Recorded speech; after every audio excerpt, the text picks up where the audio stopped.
Alam mo, kapag nagmamature ka na, hindi mo na pinapatulan ng mga bagay na hindi makapagbibigay sa iyo ng peace of mind. Mas okay na yung tahimik na buhay, yung walang masyadong ganap. Mas priority mo na ngayon ang maging masaya. Hindi mo na pinapatulan ng mga taong walang believe sa iyo. Nakakaubos ng energy yon.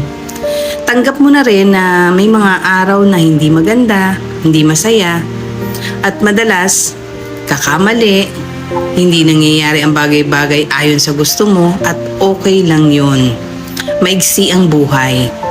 Kung gusto mo maging masaya, sige lang, tuloy mo lang, enjoy mo lang. Guys, ang gugma ko no guys sama sa usa ka kahoy. Mugani og nara.